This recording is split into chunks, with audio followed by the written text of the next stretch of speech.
أعوذ بالله من الشيطان الرجيم.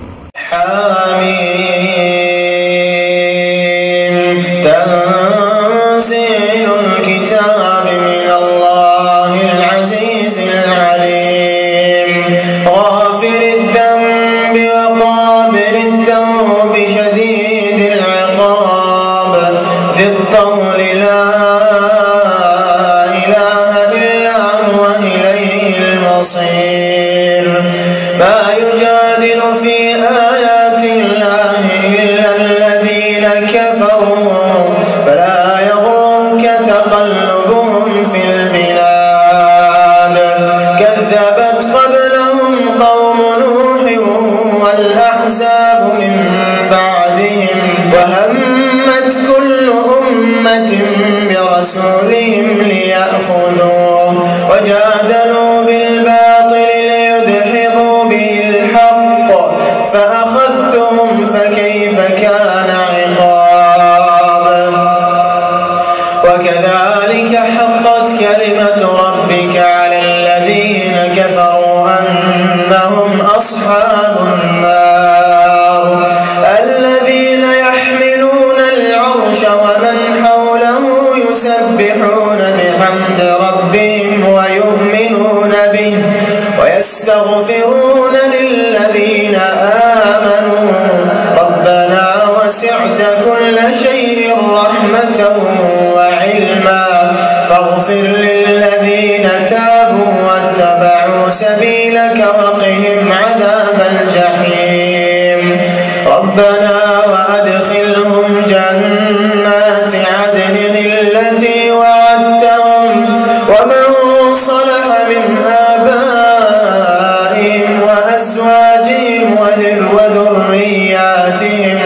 إنك أنت العزيز الحكيم وقهم السيئات ومن تق السيئات يومئذ فقد رحمته وذلك هو الفوز العظيم إن الذين كفروا ينادون لمقت الله أكبر من مقتكم أنفسكم إذ تدعون إلى الإيمان فتكفرون قالوا ربنا أمتنا اثنتين وأحييتنا اثنتين فاعترفنا بذنوبنا فهل إلى خروج من سبيل ذلكم بأنه إذا دعي الله وحده كفرتم وإن يشرك به تؤمنوا فالحكم لله العلي الكبير هو الذي يريكم آياته وينزل لكم من السماء رزقا وما يتذكر إلا من ينيب فادعوا الله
كسبت لا ظلم اليوم إن الله سريع الحساب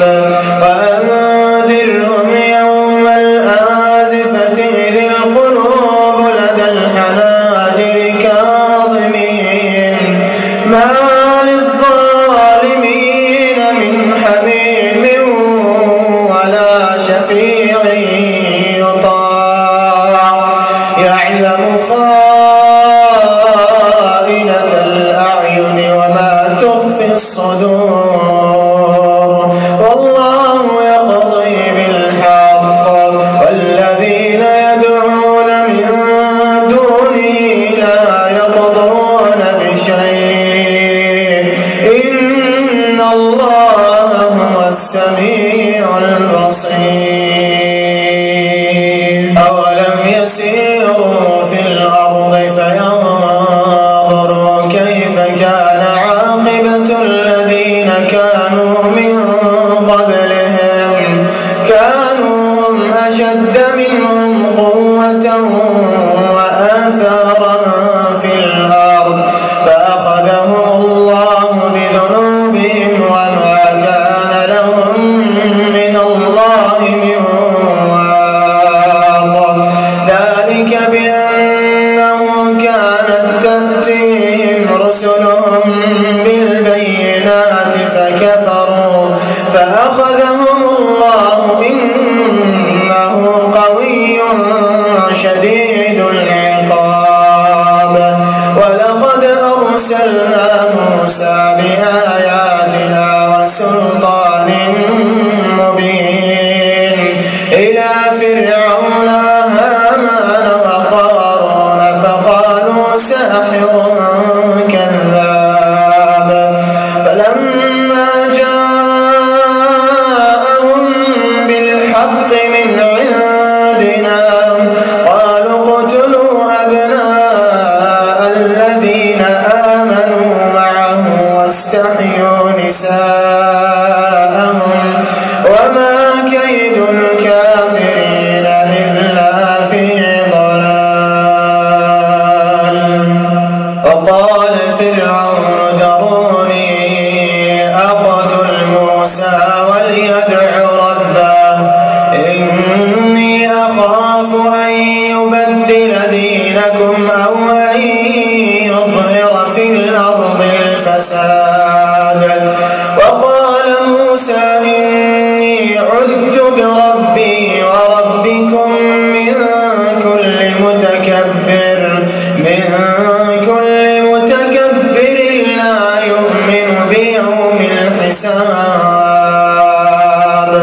وقال رجل مؤمن من آل فرعون يكتم إيمانه أتقتلون رجلا أن يقول ربي الله وقد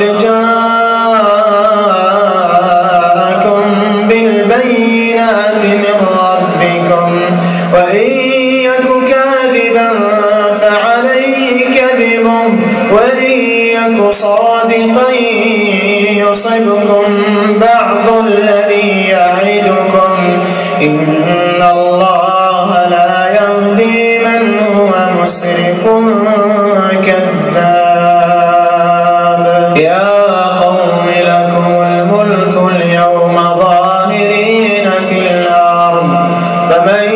ينصرنا من بأس الله إن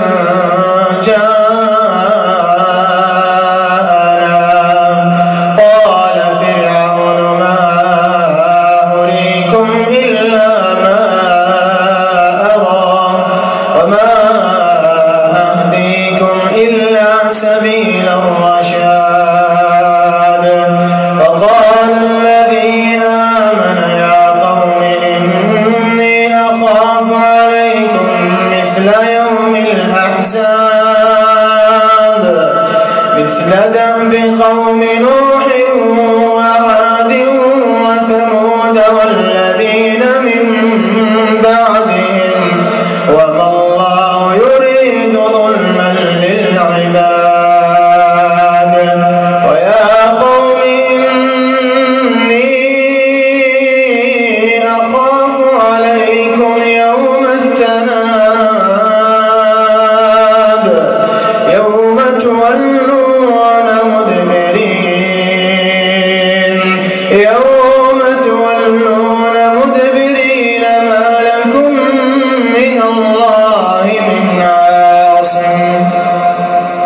ومن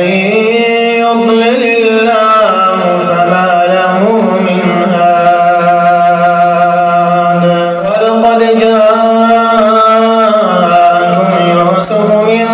قبل بالبينات فما زلتم في شك مما جاءكم به حتى إذا هلك قلتم لن يبعث الله من بعده رسولا كذلك يضل الله من هو مسرف مرتاب الذين يجادلون في آيات الله بغير سلطان أتاهم كبر مقتا عند الله وعند الذين آمنوا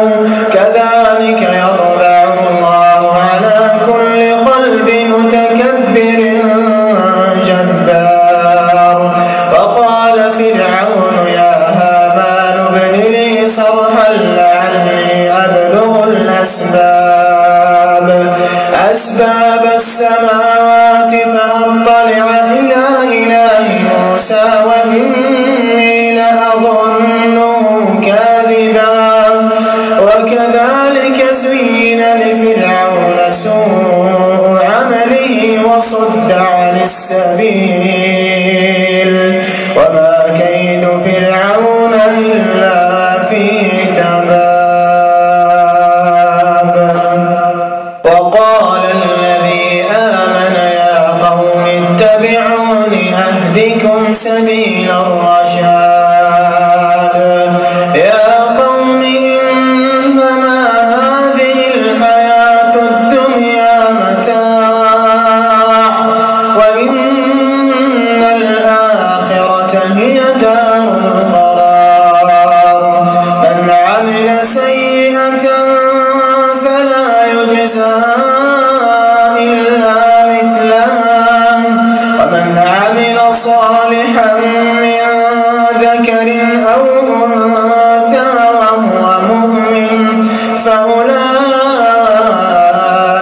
يدخلون الجنة يرزقون فيها بغير حساب ويا قوم ما لي أدعوكم إلى النجاة وتدعونني إلى النار تدعونني لأكفر بالله وأشرك به ما ليس لي به علم وأنا أدعوكم إلى العزيز الغفار وأنا أدعوكم إلى العزيز الغفار لا جرم أن ما تدعونني إليه ليس له دعوة في الدنيا ولا في الآخرة وأن مردنا إلى الله وأن مردنا إلى الله وأن المسرفين هم أصحاب النار فستذكرون